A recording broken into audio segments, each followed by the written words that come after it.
was that it's going to be difficult with the pulling the plug. It's going to be difficult to trust US AI models. We talked about this in multiple episodes. Tad, if we take away something from somebody, you're going to create a shadow. Welcome to Nobody Told Me About It, the podcast where IT pros dig into tech stories that deserve more attention than they're getting. I'm Tad, and joined as always by my co-host, Nabil. Hey, Nabil. Hey, everybody. How's it going? Good. So today we're getting into a story that kind of got a little bit buried in the news cycle, but might end up being one of the most consequential tech policy moments of the year. Let's play a short clip from Fareed Zakaria's GPS broadcast from this past weekend, and then we can unpack what it means for IT leaders and enterprise customers and anyone else who cares about how AI is governed. Last Friday, the US government did something extraordinary. It effectively forced one of America's leading artificial intelligence companies to withdraw its most advanced product from the market. Anthropic, the maker of the frontier AI model Mythos and its commercially available cousin Fable, have been given little warning and, according to reports, roughly 90 minutes to comply. It is the first visible battle over who governs artificial intelligence and whether that governance will happen through rules and institutions or improvisation and raw power. That Anthropic's most advanced model, Mythos, was able to penetrate almost all of the government's classified systems, not in weeks or days, but in hours. As you may have seen from the clip and maybe read a bit in the news, Anthropic had introduced their new Fable 5 model, and this was based on Mythos, but a quote-unquote safer, more public-facing version of Mythos, and had rolled it out for developers and other folks to use. But on June 12th, the government issued an export control directive that suspended both models for all foreign nationals. Now, given that it's very difficult for Anthropic to know, either through geofencing or any other means, whether somebody is a foreign national or not, just because of their geographic location or what have you, that forced them to suspend the models for everybody. This creates some challenges for organizations and luckily they had just introduced those models, so hopefully nobody had operational systems and agents running based upon them. But if they did, they were no longer available, with 90 minutes notice. And so that's one challenge organizations face. One concern that came up is that in Senate testimony, it emerged that Mythos itself could potentially have penetrated nearly all classified government systems, not in weeks or days, but actually hours. And this was a big concern of the government and regulators. And I think there was some concern that there were maybe aspects of Fable that also had this kind of power and would be publicly available to anybody to utilize. So the government had a legitimate concern here that we're trying to address. I think what Fareed does in his piece is he frames it in a structure of how do we make it so that issues that this emerge are evaluated in a fair and neutral way that allows for organizations that are dependent upon them to plan accordingly. And so his suggestion is a governing body similar to the Federal Reserve, which governs our banking system and has brought a little order to the chaos of banking and finance, with well planned out and structured regulatory processes and updates, and that perhaps something like that model, but applied to AI, is a path forward for organizations and governments to be able to plan rationally and also protect their infrastructure and systems. I have a lot of thoughts. But by the way, I'm on this kick where I guess I'm just taking too much internet in. And so lately I've decided to go on this mission of I'm going to formulate all my opinions first, and then I'm going to go and research it online, and not just using AI, but I'm going to read articles, listen to podcasts, etc. So I'm on this new kick where I want to exercise my brain and stuff. Might be a phase. I might go back to ice cream tomorrow. It's an easier phase to be in. But so my thoughts are kind of all over the place with it on one respect. The immediate thought that I had was that it's going to be difficult with the pulling the plug, it's going to be difficult to trust US AI models. We talked about this in multiple episodes.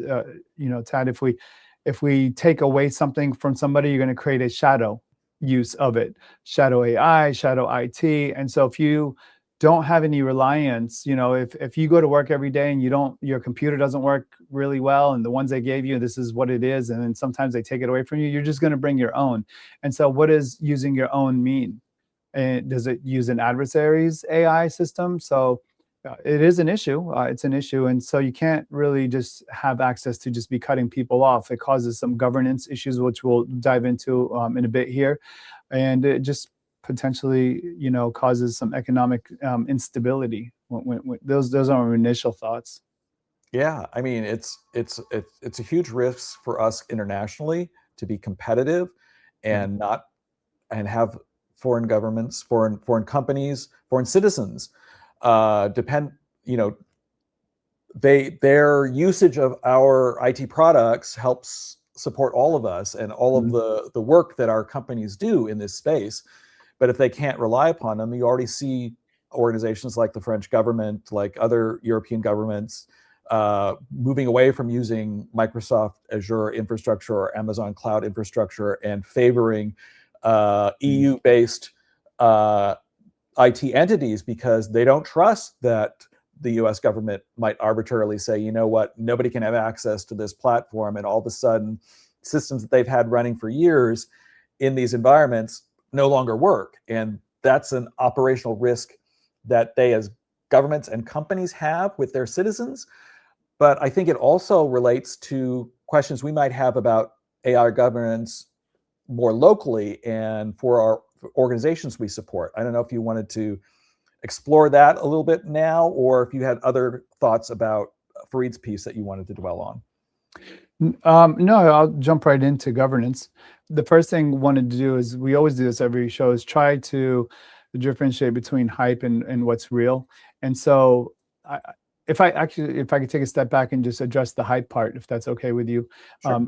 I think some of the scary parts that, you've got politics plays a big role in this. And so I know I'm kind of dancing around it, but politics plays a big role in this, both this side, both the administration side of why they would do something like this, et cetera. Politics is a big part of this. And so we want to get through the hype. And I think the first thing that needs to be addressed is that there shouldn't be a national scare. There was a scare, like, wow, if Anthropic was able to just take down the NSA within, hours, what does that say about NSA security? Well, the part that's not stressed is that this was done in a controlled environment. They were red teaming. And so you want that in a situation where you're red teaming. You want to find flaws. And it's good that it found all the flaws on one respect. Scary that it found these flaws, scary that we were that vulnerable, but it was red teamed. So it was in a controlled environment. And I think that part of it needs to be said so that we don't add to the hype of scaring that some kid on his Claude workspace at home can just hack NSA. It was in a controlled area. So I did want to mention the hype part of it. So what does it mean to us? And so whether you're, take the politics out, take the hype out, what is the ability to pull the plug on something, or the ability to lose AI? What does that mean for you, from a company? So first of all, some of our clients are small to mid-sized clients. And I just want to say that you don't have to have these elaborate plans to control and govern AI. On the most simple step, you really need just 3 steps. You need one approved tool. Start there. Take a tool, and probably Copilot might be one of your low-hanging fruits if you're in the Microsoft ecosystem.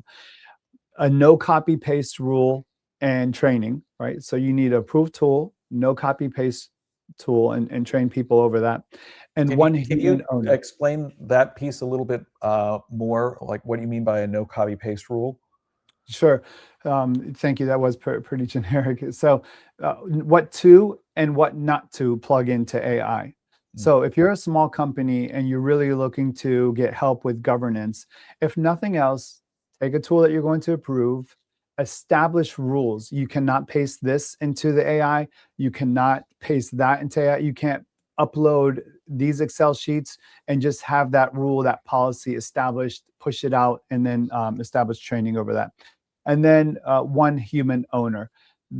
The things that AI policies and governance lack is ownership, and so you really need to have an owner. Otherwise, there's a lot of problems by having either multiple owners or no owners at all. So if you do nothing but those 3 points, one approved tool, the no copy paste rule, and you have one owner to overlook this, you could take this governance step by step and evolve from there. That gets you through the main part. And I just want to stress that, sometimes we talk as if we're talking to some of the bigger businesses, but for the smaller businesses, that's what governance essentially really is.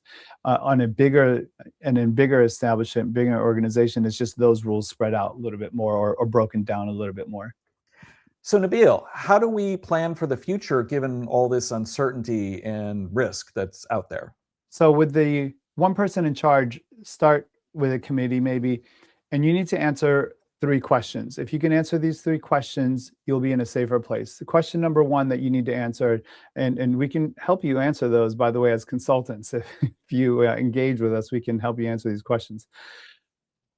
What stops working tomorrow if the AI model that you're on if the plug gets pulled from it today? What stops working? You need to have that registered, and you need to understand that piece of it. Number 2, is there a second tool that will do the same for you that you can just hot swap, or at least get you 80% back of the way?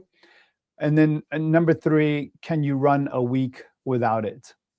What does running without it look like? Excellent. Well, any other final thoughts for our audience this week? Just more ice cream, I think. I need more coffee, so maybe coffee flavored ice cream. How's that? Oh, a win-win. Exactly. Yeah. Well, thank you all for joining us this week. Please like and subscribe and share with your friends and colleagues and anybody you think needs this kind of information. We'll be back with more coverage of current trends next week. Thank you.